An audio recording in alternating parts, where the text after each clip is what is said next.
The following is a Papi Chulo Radio original program. The views and opinions expressed in the commentaries and/or interviews in the following program are solely those of the individuals and are not views of Papi Chulo Radio, its parent, affiliate, or subsidiary companies.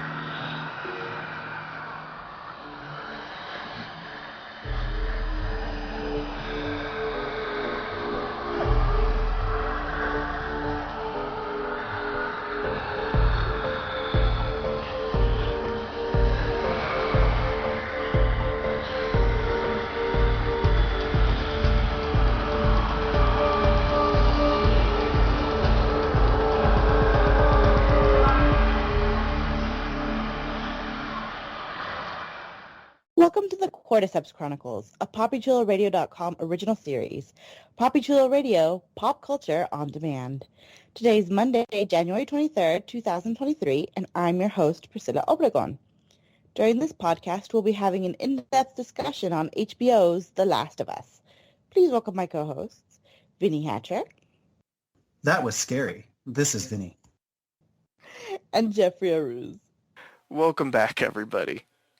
Let's jump into our discussion of Season 1, Episode 2, which was titled Infected, and debuted January 22nd, 2023 via HBO. Here's the official synopsis of the episode. Joel, Tess, and Ellie traverse through an abandoned and flooded Boston hotel on their way to drop Ellie off with a group of fireflies. Short and sweet. So, like the first episode of The Last of Us, when you're lost in the darkness, this second episode begins with a flashback to before the world was destroyed by Cordyceps.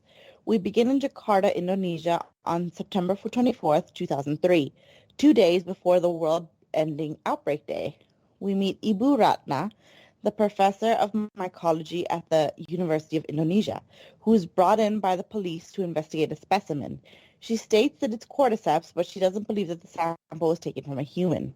She's then taken to a corpse from which the sample was taken, a bullet in the middle of the corpse's forehead. When Ratna investigates the corpse's ankle, she finds a human bite mark, and upon cutting the bite, she finds fungi inside. When she goes to explore the corpse's mouth, she finds tendrils moving and seeping out of her mouth before Ratna understandably runs away in fear. The police tell Ratna that this incident happened about 30 hours ago at a flour and grain factory on the west side of the city. A normal woman suddenly turned violent, attacked 4 coworkers, and bit 3 of them. They locked her in the bathroom, and when the police came, she tried to attack them, which led the police to shoot her. The people that were bit were taken in for observation, but after a few hours, they were also executed. However, the cops have no idea who bit the woman, and with 14 other workers in the factory missing, it seems like the beginnings of an outbreak are already underway. Ratna states there's no way to make a vaccine or medicine, and that the only thing to do is to start bombing. Bomb the city and everyone in it. Tearfully seeing that the end is near, Ratna asks to be driven home so she can be with her family before the world completely falls apart. So again, we're starting off with another science-y sort of opening. I want to know, what did y'all think about it? Starting with Vinny. I honestly felt that this part detracted from the episode. So kind of how I thought about the newscast in the beginning of the first episode. I think this section was much longer than it needed to be. I didn't dislike it. I just don't necessarily think that it was necessary. But again, I have the bias of being somebody who at least attempted to play the game, even if I didn't get all the way through. And for me, I just felt that tonally, this section was disconnected from the existing story, and I didn't really need it to understand. I know that it's important in some of these stories, for the narrative to have like, hey, this is how and when the virus started, this is what caused it, et cetera, et cetera. But I felt that this segment connected us with a character that maybe she'll come back later. I doubt it, though. In my opinion, she probably won't show up again. So it was kind of a throwaway character used to give an origination to the virus. I would have much rather we just go back to Ellie, Joel, and Tess and their journey. But for the masses, I'm sure the majority probably feel like this was important because it When you play the game, you're experiencing everything on the journey. When you're watching this visually, all you can do is sit there and make assumptions by things that aren't on the screen. You don't get to find the newspaper clippings. You don't get extra dialogue, et cetera, et cetera. So for the purpose of the story, I see why they did it. I just personally didn't necessarily think it was necessary, and I thought it dragged on too long. Okay, so we have one opinion that's slightly negative. Jeffrey, what did you think? Well, I'm on the other side of the coin because I thoroughly enjoyed it. I thought it was fascinating. I was like, give me all the information that I need because I needed more information about exactly how this happened. And it does relate to the previous episode because there was like a news thing in the background that talked about Jakarta.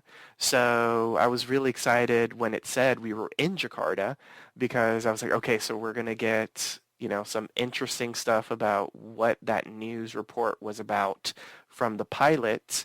And I found Dr. Ratna to be incredibly fascinating. Once again, almost like Sarah in a way that, we had limited amount of screen time with this character, but yet I was all in with her. Like, there was minimal dialogue.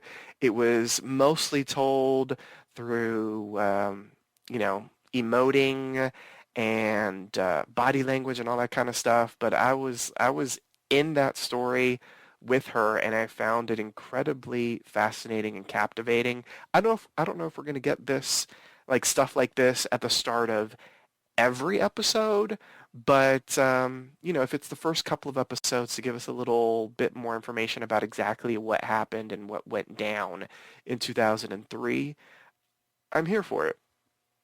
I'm gonna land on your side of the coin, Jeffrey, because I actually really liked Christina Hakim, who played Ratna.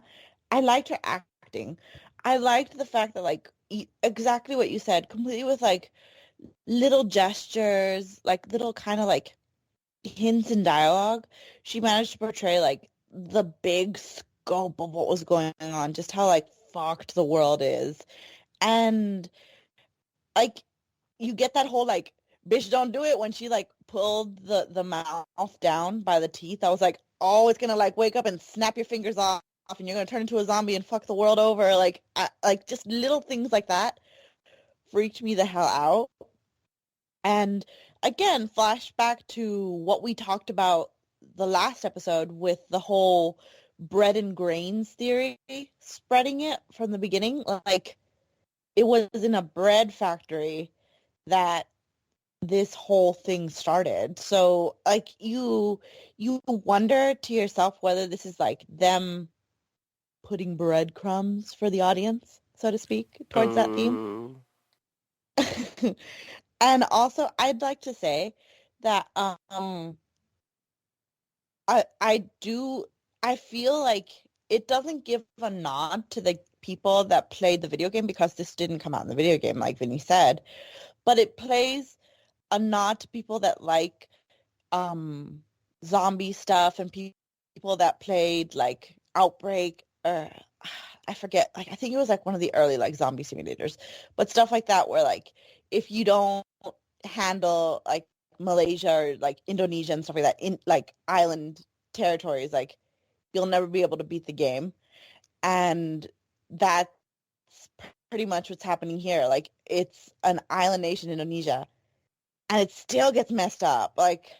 So I feel like it's an interesting way to open it. It gives nods to game background for people that like video games in general, but it also brings in something new. So people that play this video game in particular have something that's not just a routine rehash of what they already played through. So they have the whole, well, this was better in the game, sort of thing. No, it's new. It's interesting.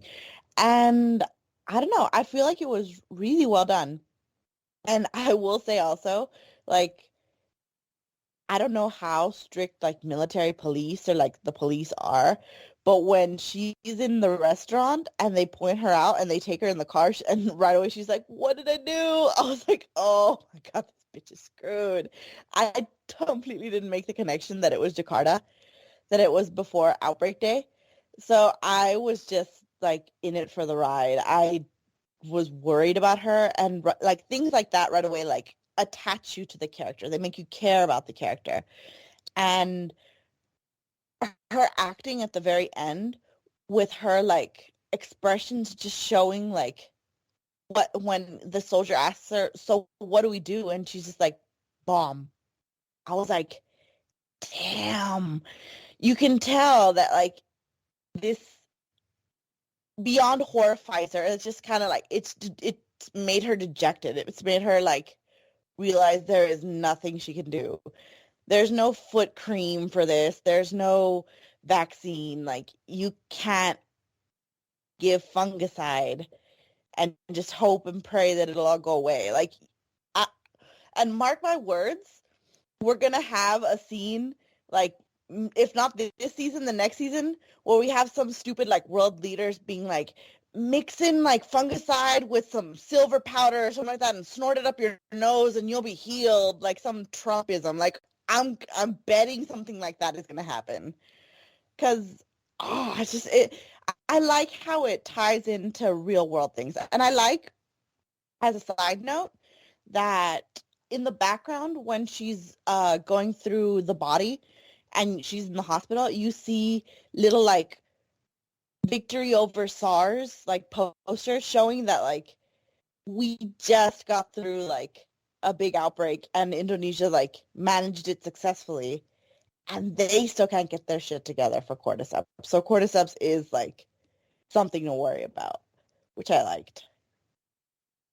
But continuing on, after the credits, we find Ellie sleeping in an abandoned building, being watched over by Joel and Tess, who are both understandably unnerved by this girl who is seemingly immune to the outbreak.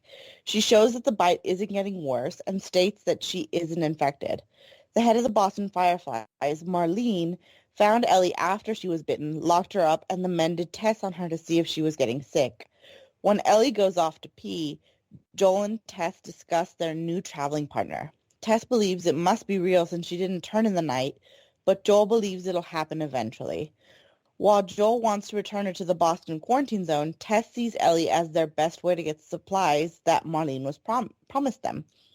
When asked why Marlene was protecting her, Ellie says it's because there's a Firefly base camp with the doctors who are working on a cure and that she could be the key to finding a vaccine.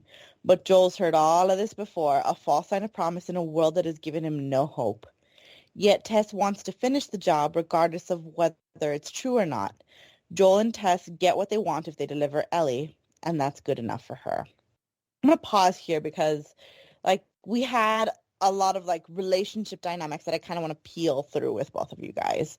So Vinny went first before, so now I'm going to ask Jeffrey, what did you think of this little interlude?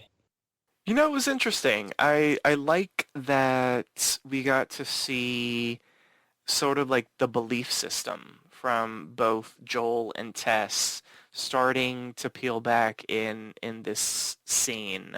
Joel being sort of like the hardened man that he is, 20 years after the death of his child and Outbreak Day and all of the struggles and whatever that he's had to go through, seeing him not believe was fascinating just because I feel like Ellie is so remarkable based off of the limited information that we know about the infection virus, cordyceps situation. So the fact that she's alive and she's still human and not being controlled by a little fungus among us, I mean, I believe that she is going to be the key to everything. So, and I don't even know the girl. Like, I'm just meeting her. So, Joel being who he is and this rich history that will be unpacked, I'm assuming at some point, this season, because I feel like it's more than just his daughter passing. Like, he has seen some stuff. So he doesn't believe. I thought it was perfect for his character and made the most sense. Tess being in it for, what she can get out of it, that sort of makes sense as well based off of the Tess that we met in the previous episode. We also get a little bit more because of other stuff, so we'll talk about that as that comes. But Ellie being Ellie, as a character, I thought she was really interesting. Just how she was bouncing off of the adults and that sort of thing. I also thought that, what like the questions that she was asking was interesting, as well as, you know, her response to them, because they really were like, "Why are you so special?" And she was like, "Shit. I'm not supposed to tell anybody, and like the first fuckers that I meet, I'm like telling them this." I thought that was a really interesting moment for her. So you liked it, Vinny. What did you think? Oh, I didn't dislike it, definitely. I mean, I love the fact that we're starting to see more of the dynamic between these three characters, specifically between Ellie and Joel. I mean, these two individuals are clearly not good people. They've even said as much previously. So, if you're a person who has done what you have to do to get by, scraping the bottom of the barrel, taking odd jobs, being a mercenary, whatever they've done in the past, you're clearly not going to be a person who just trusts easily or takes things at face value. And I really liked the beginning when they're sitting there trying to figure out things about her, like, is she going to get sick? She's bitten. We don't trust it. Well, maybe we should. We need stuff. What do we do? And the kind of, I don't want to use the term bickering because they weren't really fighting, but Joel was on one side of the spectrum, Tess was on the other, and we did get to see a lot of the dynamic that dictates kind of, they have this history. I would almost be interested in knowing more about their past. What's happened in the past 20 years? How did they meet? What kind of adventures have they had? Joel obviously has a huge chip on his shoulder because of his daughter dying and all the things he's been through since then. But the biggest one is his daughter, and he's now finding himself in a position with a young girl that, it's triggering for him, right? He doesn't want to be involved in this longer than he has to, but out of desperation, he's doing it. In that instance, what ends up happening is, his defense mechanism is, I don't want to trust this. I don't want to, I don't want to think about it. I don't want to look at possibilities. I just want to do what I have to do and be done and move on. So he wants to cut her loose, at the first sign of any chance of him getting out of doing this. And so Tess is on the other side like, look, I want to get out of this shitty life that we're leading. This is an opportunity for us to do it. And so she's ready to have faith in something at face value. So seeing these two kind of do this while Ellie's sitting over there like, hey guys, I'm still here. I haven't changed. Da da da da da da. I really liked this section. And one of the things with this episode is that I do feel more comfortable with Bella Ramsey as Ellie because we got to see more of her than we did in the first. So I enjoyed it. I agree with both of you. So instead of just rehashing and like re-saying exactly what you both said, I'm just going to mention two things which are very like annoying things that as a viewer I realize. Number one, she was eating a sandwich at this point and she just like sticks it in her backpack along with her like grody ass like supplies and her dirty jacket and stuff like that. I'm like, girl, did you not get some aluminum foil, some cellophane, a Tupperware box? I don't know, something like a paper bag, newspaper. Just anything really. And two, it just made me think like she's using magazine pages, like some of the roughest shit ever. She's using like a perfume page or something, I don't know, to go to the bathroom. And I'm like, these people must stink. They don't even get to like bathe properly. I don't even think they have deodorant anymore. So like, God, that must suck if you're living in like that world. Why would you want to? That's terrible. So, with those hygiene moments like pointed out, I will continue and go on to the next scene, which is as they walk through the city, Tess explains how most of the major cities were bombed to help stop the spread. While it worked in Boston, it didn't in most places. When they see that their path is blocked, they decide to take the long way around instead of taking the shorter "we're fucking dead" path. Probably a smart choice. While they continue along the long way, Ellie tells Tess that she was bit after she snuck into an old mall in the quarantine zone. She also says that she explored the abandoned, closed-off mall by herself and that she's an orphan who doesn't have any parents or boyfriends coming after her. Ellie also mentions how she's surprised that that outside the QZ it isn't swarming with infected, and it seems like maybe the rumors about overrun cities might have been over-exaggerated.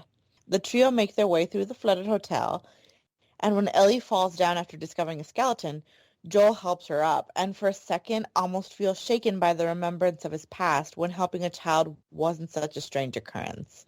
After climbing up 10 floors, their path is blocked by rubble. Tess goes to investigate while Joel and Ellie are left alone for the first time. Joel reveals he's from Texas and that Tess is from Detroit. When Ellie asks Joel if Joel and Tess are a thing and how he ended up in Boston, Joel bluntly says pass. Then Ellie asks how long the infected stay alive, and Joel says some around a month or two, but others have been walking around since the infection hit 20 years ago. Ellie asks if it's hard to kill the infected knowing they were once people, and Joel says sometimes, followed by Ellie asking if it was hard to kill the Federal Guard when they were escaping, but this questioning stops once Tess finds her way back to the group. As they look out the balcony at the hotel, Ellie sees her first swarm of infected, many dead, but some still scrounging around. Ellie says they're connected, and Tess mentions that the fungus grows underground and connects them, so if one finds you, there's a possibility that even more nearby can find you just as easily. Even though Ellie is immune from being infected, Tess reminds her that she isn't immune from getting ripped apart. But that planned route blocked by the infected, they decide to make their way through a nearby museum instead, which might also still have infected inside. And I'm going to pause here and ask, Vinny, you really liked Anna Torv's Tess. What did you feel about her interacting with Ellie and this scene in particular? So I think this is something that really carried over from the game. I mean, it's been a while since I played, and I'm actually going to replay it and try again here soon. But I do remember that, between them, there was kind of Tess was the softer one versus Joel, when it came to Ellie in the time that they had together. And I really loved seeing this on the screen in the show. Anna Torv is a fabulous actress. She is very underrated, in my opinion. She does really well with very complex characters. And Tess, at first glance, doesn't appear to be a complex character, but she really is. As to why she's complex, we'll talk about that by the time we finish the podcast. No spoilers yet. But playing Tess, she's got to dive into this character that has 20 years of history with Joel and a life history beyond that. And she's got to translate this into the lines and the mannerisms and the behavior of this character in the time that we have with her. And I really liked seeing this, and I really enjoyed seeing her kind of transition from being on guard in the beginning to almost immediately starting to make that logic. You could see the logic going on in her facial expressions in her mind as she's like, okay, she could be infected. This could be a bum thing. This might not work out. But what if it's not? If it's not, then we have this opportunity. We get our battery. We get this. I get out of the QZ. So there was a lot of internal dialogue displayed on her face during these scenes. And then as we have her starting to, talk to Ellie more, she really is the first one to start treating Ellie a little bit more like a human as opposed to a package. And I really enjoyed the part where they're out on the road and they're walking and Ellie's like, oh, I thought the city was swarming with infected. And, they're like, well, stories embellish and blah, blah, blah, blah, blah. And when they were asking her, about how you got bit and how this happened, and Tess was like, I think she said something like, you got some big balls on you or something. It was almost like a micro bonding moment between them. So I think the chemistry was definitely there, and I really, really enjoyed the scene. Okay, so Vinny liked the scene. Jeffrey, what did you think? I enjoyed it as well, and I was like, Joel, why are you being so persnickety? Like, because I want the answers too. So I was like, answer the girl. Like, I want to know, how'd you get there from Texas? Like, what was the journey like? What happened? yeah, what happened? Like, I need the information. Like, he shared information that we pretty much knew. And I know it's only 2 episodes in, but still, like, I wanted at least a sentence of, like, you know, I don't know, something mysterious, like, sometimes life, whatever, whatever, and or I got an opportunity, but leaving it vague. And so I was a little disappointed just because I want more information in the fact that he kept mum about it. But, it's just the start of the road trip, so they will have plenty of time to, I guess, break that down and unpack it, maybe by a campfire. I don't know. But yeah, but I wanted more information. I liked seeing their dynamic kind of grow a little bit in their sort of like quiet moment without Tess. I also loved that Tess was the one out there sort of like being a badass clearing the way. I thought that was really interesting. And I love how at least Tess in the sequence was very protective of Ellie. I thought that was really interesting as well because at the end of the day, I mean, they all have to be protective of her because she's the reason of like the mission. And in this episode, we find out her exact age, and I was like, oh, okay, so she's like young, young, young, like young. So okay, so it makes sense why they also want to be protective because she's young. Like I wasn't sure what age she was supposed to be, if she was like an older teen, but she's a sort of like a in her mid-teens, and I thought that was a nice little bit of information that we got as well. I Oh, just oh, want and to really point quick, out. sorry. Oh, And go ahead. the creatures, the infected down at the bottom, all of that was like so cool and gnarly and fantastic. Yeah, like that was a really awesome moment just visually because it's like, oh shit, like there's a swarm. And the way that they would turn together and we would see that they're all connected, like they're like a network of funguses. That was really fascinating. And the little light moment with Ellie being a kid as kind of like a little bit of that annoyed me just because I'm like, girl, like you should know better. Like you shouldn't be making noise. Like they're gonna come for you. But it was like a little light moment that really chopped through all of the tension in this episode. So my hope is that we get a lot of light moments like that with Ellie where, that light moment doesn't turn into danger. Because I was a little worried about that light moment where she was like, oh, hello, I'm the bellhop, and where do you want your luggage taken? Like, I was a little worried that that moment was going to turn into, like, swarms and that sort of thing happening, but it didn't. So my hope is that we get light moments like that that don't lead to danger all the time. I'm gonna say, like, reiterating that I really liked the whole swarm scene. It kind of reminds me of the first episode of The Walking Dead where you see just like a huge mass of people coming and you're just kind of like, well, get in the tank because there's nothing you can do. And I I will say I'm gonna disagree with you on like being like, Ellie, be quiet. Like you're doing stupid things because we found out she's 14. 14-year-olds do have no, like their frontal cortexes aren't like built up, so they do really stupid decisions like that. They play around, they fuck around because they still haven't learned fuck around and find out yet. And like I must say, not only is she a 14-year-old, but she's proven to be a stupid 14-year-old and she's been bit already. So like for doing something really dumb, like going where she's not supposed to. So we know that her judgment isn't exactly like of her like older years, like way like an adult yet. She's still acting like a kid. So I excuse moments like that. It makes for good television.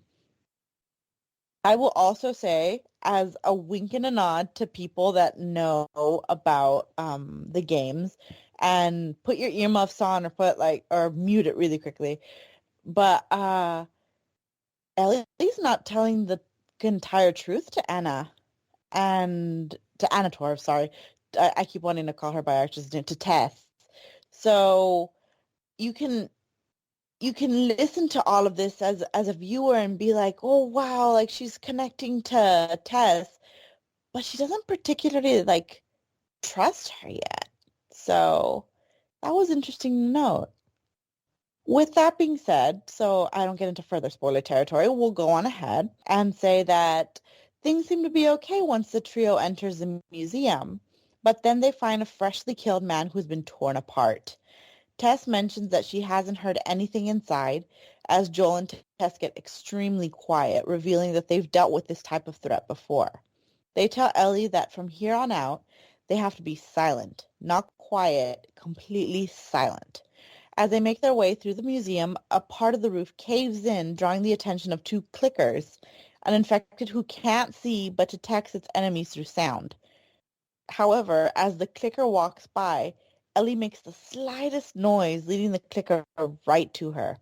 Joel and Tess run and shoot at the clickers, while the unarmed Ellie hides. After a gunfight, Joel finds Ellie and tries to lead them to safety, but after stepping on a piece of glass, a clicker comes barreling toward them. The clicker falls on both of them, and Joel protects Ellie, shooting the clicker until it gets off of them. When they're free to get up, the clicker comes after them again, but Joel shoots him down for good. When the other clicker comes to attack them, Tess sticks an axe in its head, and then Joel shoots the creature dead as well. Once the creatures are down, the trio regroups and says they're all fine, even though Ellie has been bit yet again, and in the same spot as the old bite.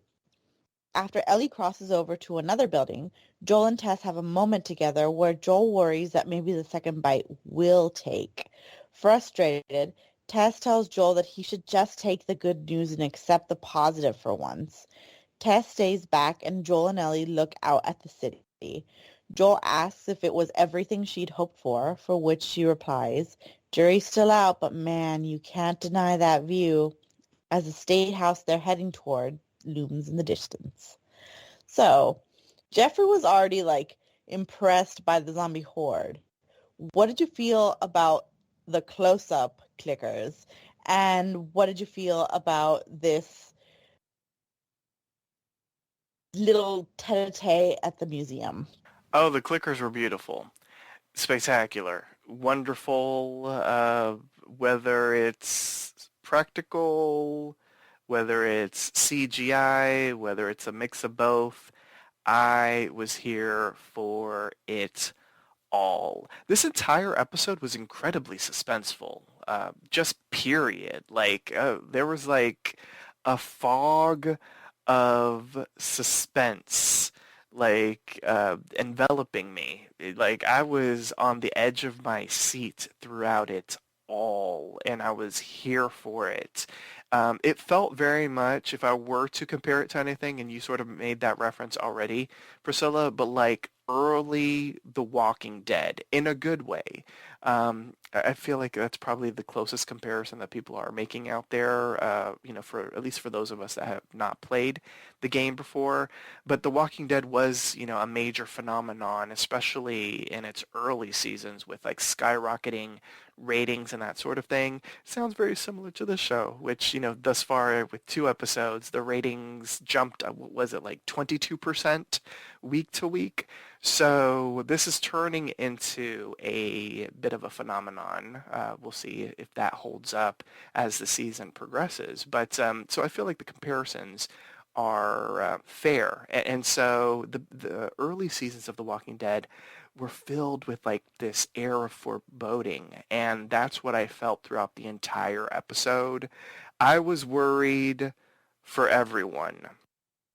I was in particular worried for one character because I already said in the previous episode that I was, you in danger, girl.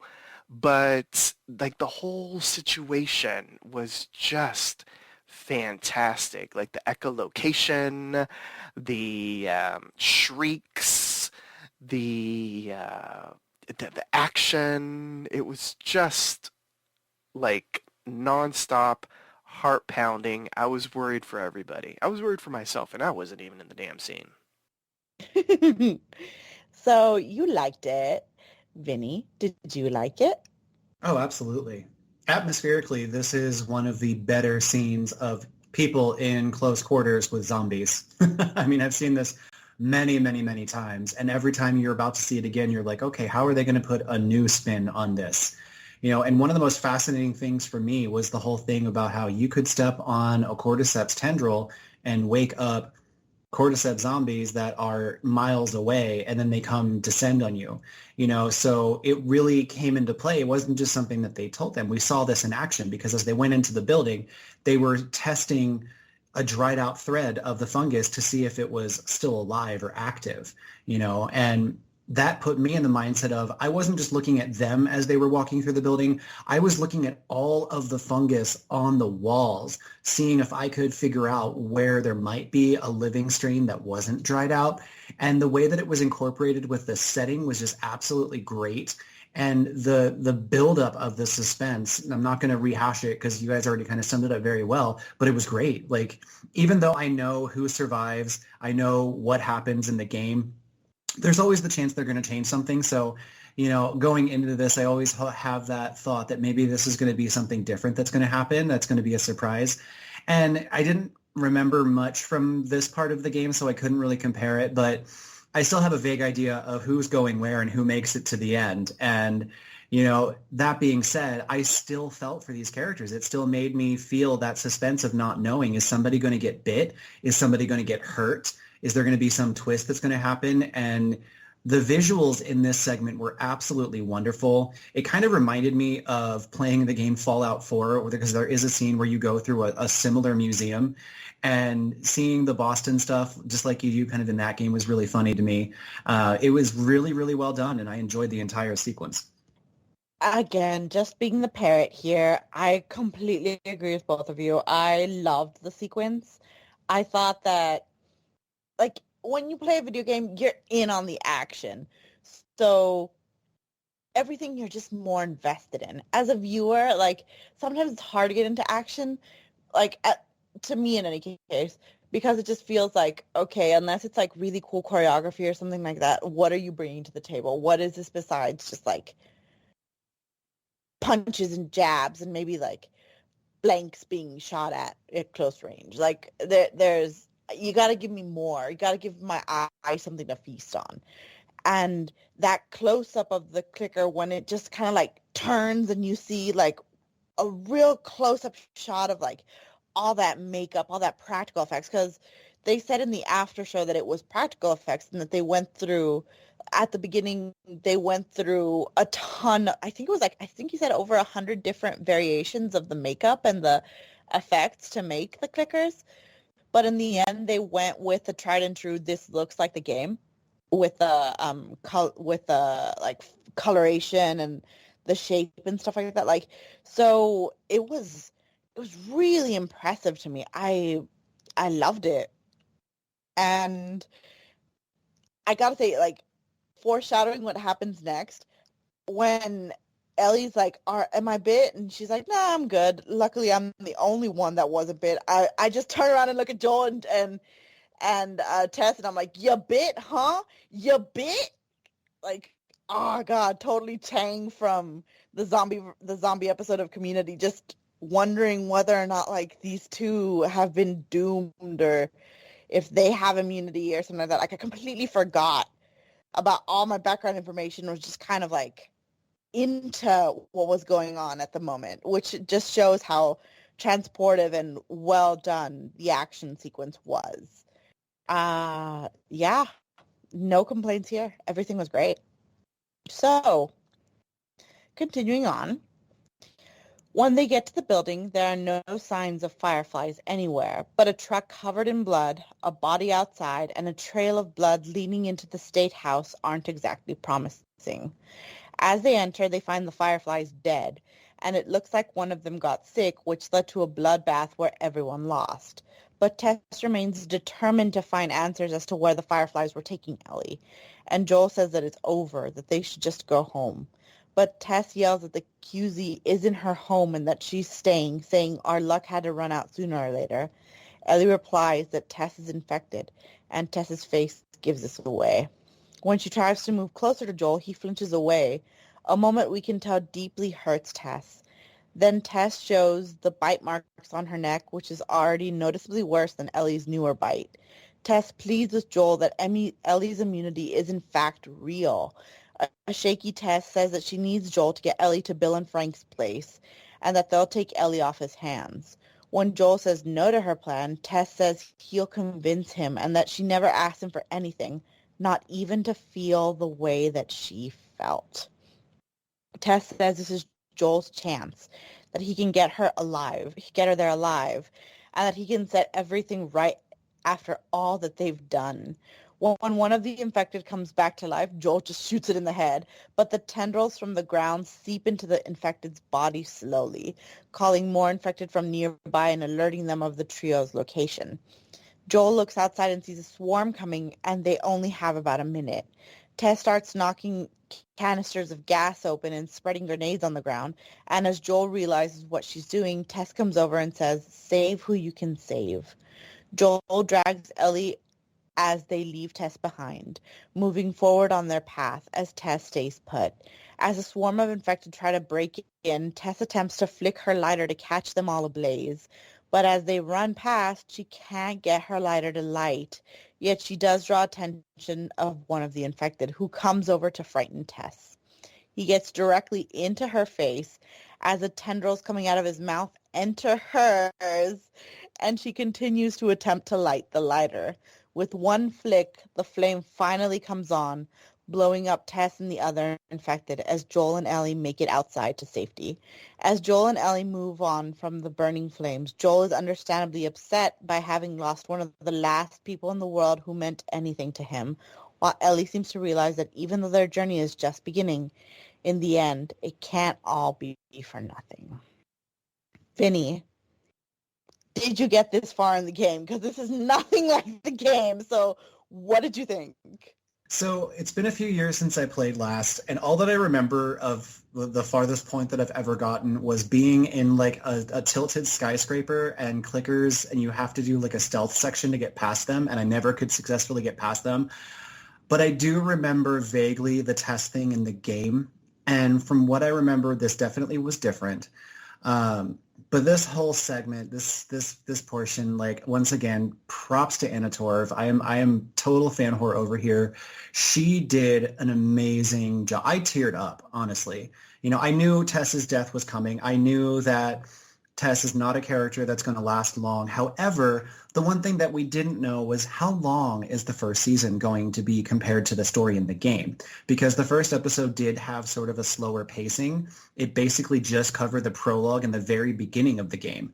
And so the second episode was really going to be my gauge to determine like how far forward are we going to go with each of the episodes. And so getting to Tess's death does kind of show that they are taking some liberties in a good way, and they're letting us spend more time with characters, because in reality they could have easily had Tess die in the first episode. But this, oh my God, I did not expect the suicide by bomb and, you know, the gasoline and just the vehemence with which, you know, she faced the end of her life, just acted wonderfully and superbly. And when he slipped her the fung, as I'm calling it, as opposed to slipping her the tongue, you get it? I squirmed. I totally squirmed. Like, I do not get disgusted very easily. Obviously, there are certain things that make me go from 0 to ugh in a second. This was one of them because it was just so invasive, and you could almost feel those tendrils going down the back of her throat in the way that her eyes were widening and her face was contorting. And she went out in a blaze of glory. Like, what a great way for this character to go. And she succeeded in what she was trying to do, which was to give them more time to escape. I thought this was a great way to end the episode with Joel and Ellie looking back at Tess's sacrifice, realizing that now the equilibrium of their group has been completely destroyed. And these two people who were only just starting to even talk civilly are now alone. And they have to face this together. And Joel, you can tell that he feels kind of trapped because Tess, you know, he didn't necessarily agree with what she was asking, but you can tell already from this character, he is the type of person that if someone he cares about asks them to do something as her dying wish, he's going to do it. So he's kind of like mentally like, well, fuck. I'm in for the long haul now, God damn it. And he's now got to deal with, Tess being gone and being in the last place he would ever want to be, which is in the company of a young girl whose life is in his hands and it could go wrong so quickly. This was a wonderful denouement to the episode and I absolutely loved it. Oh, using fancy words. Must be a fancy ending. Mm. Jeffrey, what did you think? I enjoyed it as well. I do have questions. I felt like the pacing was just a hair rushed with Ellie just immediately saying, "Oh no, she's infected." Because I felt like she was gonna be infected, but I just felt like that was such a giant leap. That wasn't even a jump to conclusion. That was like a giant leap to a conclusion. Also, when did she get infected? Because I don't know how the infection works. I don't know how fast it works. So in my mind, like, because I knew she was going to die. Like, I don't know anything about this game, but I knew she was going to die. I said that in the previous episode as, the one person that knew zilch about this game. I was like, okay, Tess is going to die. And so throughout this entire episode, I'm like, okay, when are you dying, Tess? Because I feel like you're going to die. And we did have moments in the museum where the focus was on Joel and Ellie, and I was like, oh, where's Tess? And then in my mind, I'm like, okay, she's out there getting infected, and then there will be a reveal. But is that when it was? Like, am I right in assuming that she got infected in the museum? I think so. I took it as she was infected during that time off screen when they all got separated. It was either that or in one of the moments when she was wrestling with one of them, but it was definitely off screen. We didn't see it happen. Okay, that's what I assumed as well. So I was like, damn, like that's fast, because it didn't even look like bite marks to me. It just looked like the infection already like massively spreading on her neck. And I was like, damn, like that shit's fast. And in my mind, I'm thinking, Joel, if you thought whatever about Ellie, like you need to realize that whatever she said, something is very different with this girl. Now, everything else, like I feel like Vinny sort of captured beautifully. Like it was a really strong moment for Tess. Tess's sort of positivity for the future throughout the episode was interesting. It was almost like maybe prescient, in regards to her demise to become sort of like this like bastion of like we can do it, the future can change, things can get better. Like all of that was interesting because those are themes that Joel needs to really think about as he ventures, as he treks cross country with Ellie. Because if Ellie is saying the truth, and I'm gonna take it at like face value, that she has told us the truth, then we need this girl to go from one side of the country to the other side so that we can exterminate the funguses and cure people and and that sort of thing. So that was an incredibly powerful moment for Tess. The whole situation with the kiss, that was very strange to me. And apparently this has gotten mixed reactions online. I don't know where I stand. It was weird. I'm also not a squeamish person, but it was weird to look at. Clearly they weren't attacking her because they could sense the fungus in her. Um, was he trying to accelerate the process? Was it an initiation type of situation? Does this happen to everybody? I was very confused. Like, I don't know what that was. It was very intimate, and it was without her consent, is all I'm gonna say. I don't know what that was. I was very confused by that. because a kiss is very intimate. It's not always sexual, but you know, your mind can wander in that direction. And I don't see these infected as intimate or sexual beings. So I was very confused by that entire moment. It was a good little way for her to have a ruse to, you know, kaboom them, but I was still very confused by that entire moment. I'm just glad she blew up those motherfuckers. So I Eh. actually, oh, go ahead, Priscilla, sorry. Oh no, I was just laughing. Oh, okay. So I was confused as well, Jeff, because the kiss is not something that is evident in the games. It's something new that they added.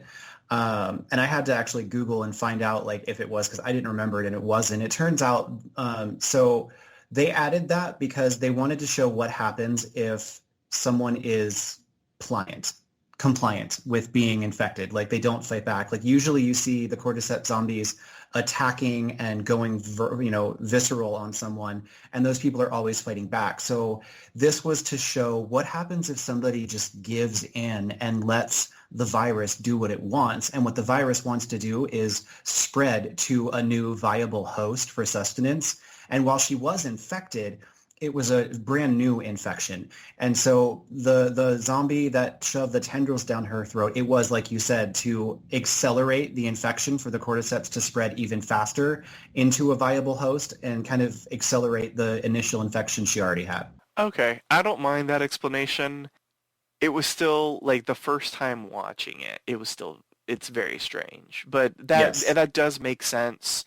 Yeah, because if you think about it, everyone that's been infected well, it's not like we've seen a lot of people get infected, but it always is a violent struggle. So, okay, that does make sense. I'm gonna say I can hear all of this like rationale, but I seriously think that they just chose it because it was so fucking squicky to see. You were just kind of like, no, no, stay away from it. Like, or at the very least, just like like bite her, but don't. Oh God, you had to French kiss her or however, give her the frond or whatever the hell Vinny said. Like, Slipper the thong. I was like darting my eyes away from the screen, but like darting them back because I was just kind of like, what the fuck is going on? I was like transfixed by my screen. But I will say, for all of those who had the same problem I did with the scene, which was that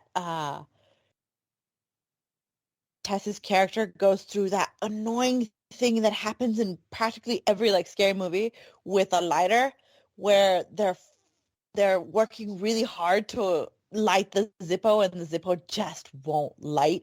I was like, girl, Neil, use the sparks to light the gas, or at the very least get one of those grenades that's on the floor and shove it in the thing's mouth and have it explode. What are you doing using the stupid shitty lighter? But having heard the director talk to the actress, and the actress revealed that like she kind of wanted that scene to happen because she wanted it to kind of symbolize the fading humanity that she has and how like she's trying to grab onto like the sparks of what's left of it to like incite hope. And I was like, well, like this is very armchair therapist, but I like it. Like I agree with the bullshit that you're spreading. This is interesting to me. So okay, I'll buy it. I'll deal with it. And as a side note, for any of you who actually like are never gonna like play the video games but want to know like what was different about it that I pointed out, Tess doesn't die from infected, from clickers, or from the swarm. She dies from Fedra, who originally killed off the Fireflies and for some reason in the game come back to take out Joel, Tess, and Ellie, and they take out one of them. and I think it was off screen where she like just kind of dies and Joel drags Ellie off too. Actually, no. If I'm recalling correctly, like Joel was with Ellie, and it's a really weird cutscene where she's like, "We should go," and they go, and then in the next cutscene, she's like, "Why did you have us go?" I'm like, "Bitch, you made him go. That makes no sense." So I like the fact that they kept the train. Like it makes more sense. It brings up the clickers and the horde, which I approve of a hell of a lot more as a threat.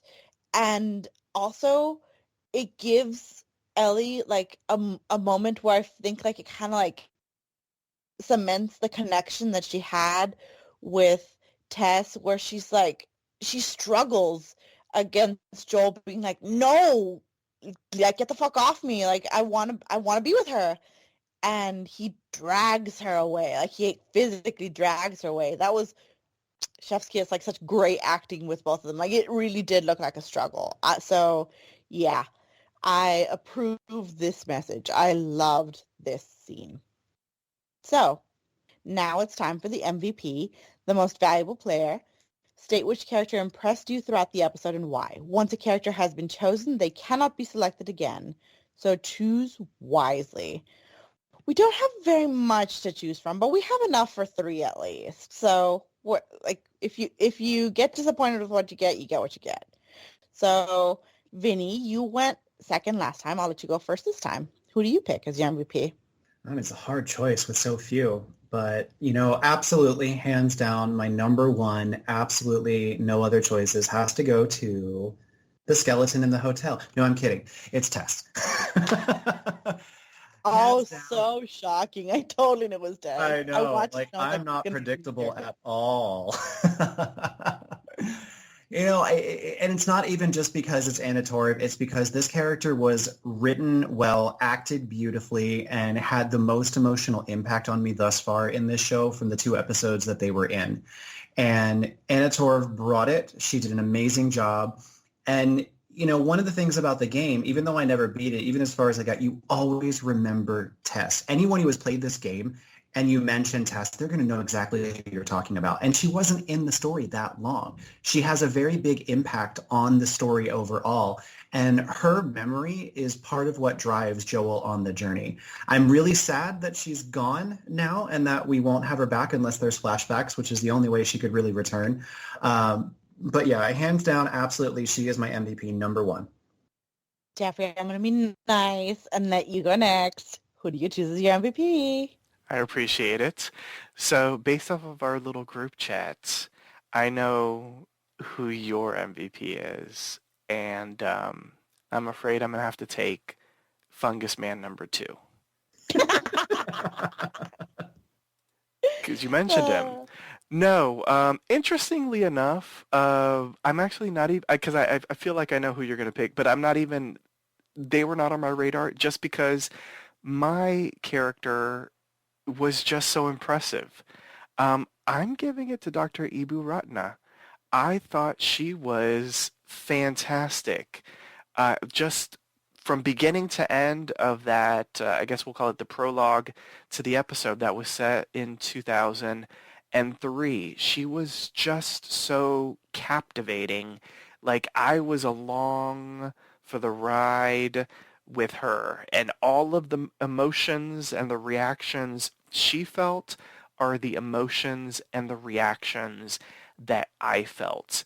And when I did a little bit of just research on who she is, because I had never seen Christine Hakim before, I found out that she's like a huge deal in Jakarta. She's known as the Grand Dame of Indonesian cinema and Indonesia's foremost actress. And she is like multiple awards in regards to acting spanning decades. So props to them for getting someone that is so like beloved in Indonesian cinema. And she was fantastic. I don't think we'll ever see her again, so it's my chance to recognize her for the fantastic work that she did for what was, I don't know, maybe like 9 minutes of screen time.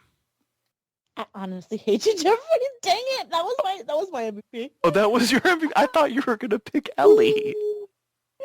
No. Oh, I'm I sorry. picked You were Ellie picking last Ellie time too. around.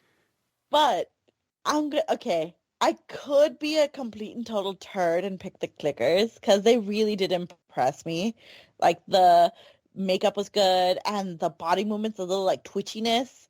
I even like the sound. Like I think they use the game sounds or something because they're perfect and just like scary. But I'm gonna go for a real pick and pick my second pick, which was Ellie, which is because she again, Jeffrey mentioned this earlier, but she brings a zest of life, a freshness to the world, which could be really stagnant if you listen to like old farts like Tess, who has trouble walking up 10 flights of stairs and it's just kind of like, you've never been in the outside world, girl, you don't know. And Joel, who just doesn't want to talk at all and is passing on everything. Like, it would be really boring if it was just the two of them. But Ellie brings a humanity to things, a youth to things, a zest to life that I like. And the fact that she can still make connections with people, even people that admittedly have said, we are not good people, do not trust us, and still come out of this like with a smile, with an ability to appreciate the view, even though the world is like shit, is really inspiring to me. I liked her a lot. So with that being said, now it's time to rate the episode. How would you rate this episode on a scale of 1 to 10 infected? The point system is allowed. If you found the episode exceptional, deserving of more than 10, you may grant it the coveted golden infected.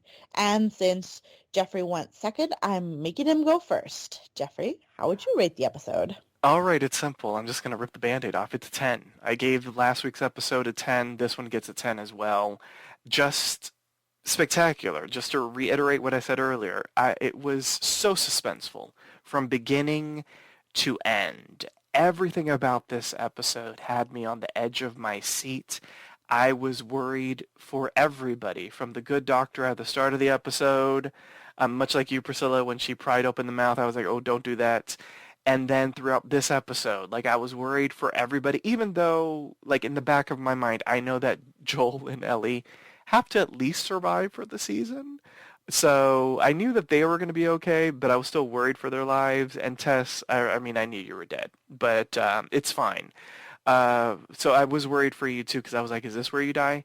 It was just suspenseful. The effects were good.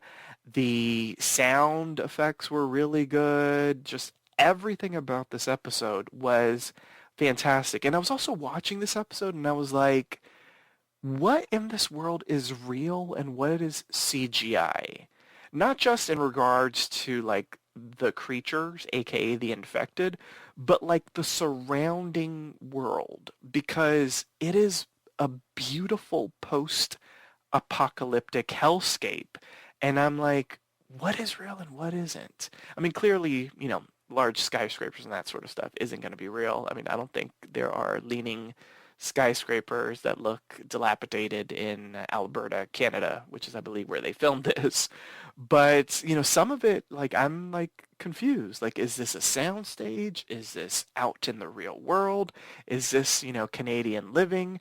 I don't know. And because I'm still, like, guessing or trying to guess what's real and what isn't, props to the set designers and everything. Like, this show is a visual feast for the eyes, and this episode did not disappoint.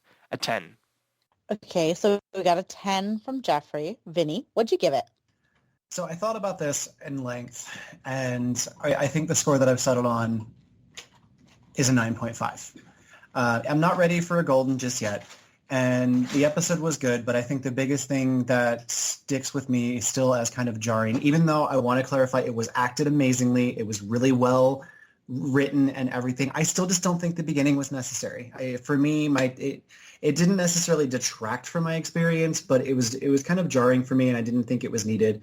Everything else about the episode, though, Priscilla, I do agree there was a little bit of pacing wonky here and there, but not enough to detract it further. So I think 9.5 is a good start point for me or stopping point for me as far as grading. It's heading in a really great direction. I'm excited to see where it goes. And while I'm enjoying Ellie and Bella Ramsey as Ellie, I can't talk apparently, more and more this episode. I'm still holding my judgment back. I want to see a little bit more. I'm still enjoying it, but yeah, 9.5.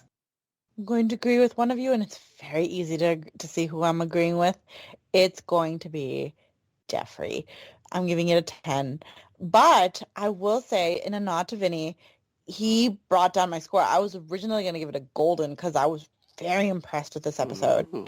But you're right. There was pacing issues that I was like, like, can we, like, pick up the pace here? And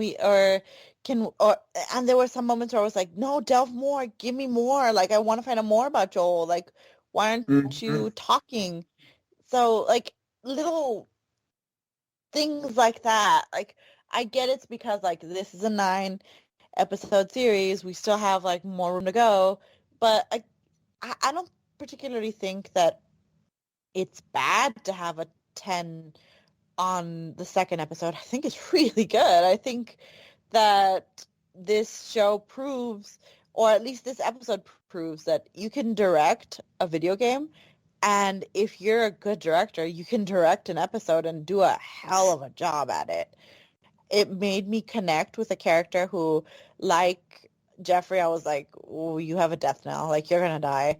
And took a death scene that, again, like Vinny said, people know this character. So you knew it was going to happen, and it remixed it, and it made it brand new and, like, just just a fresh new take.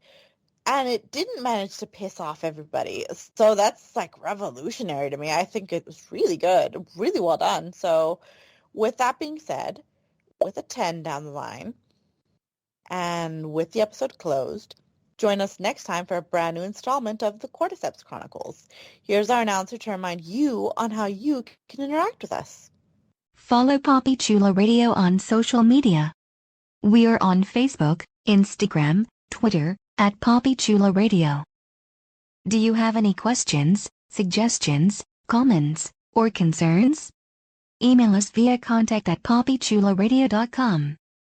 Are you interested in joining the Poppy Chula Radio team as an on-air personality? Email talent@poppychularadio.com. Binge listen to your favorite Poppy Chula Radio programs by visiting poppychularadio.com/archives. You can also download tonight's broadcast and the rest of the series through Apple Podcasts and Google Play. Just search for The Cordyceps Chronicles and subscribe. Thanks, announcer. My co-hosts, will you please wish the listeners a good night, starting off with you, Jeffrey? Have a good night, listeners. It's time to put a cap on it. And Vinny. So, you know what happened to the clicker who slipped her the fun? He was arrested for stalking. Good night. Oh, that's good. Great. Everybody, like, load up your Zippos. Don't let the whole Sparks thing happen to you. Good night, everybody. Thanks for tuning in. Subscribe to the Cordyceps Chronicles via Apple Podcasts, Google Podcasts, Spotify, and iHeartRadio. New episodes release every Tuesday. You can also download the entire series by visiting poppychularadio.com/archives. Good night.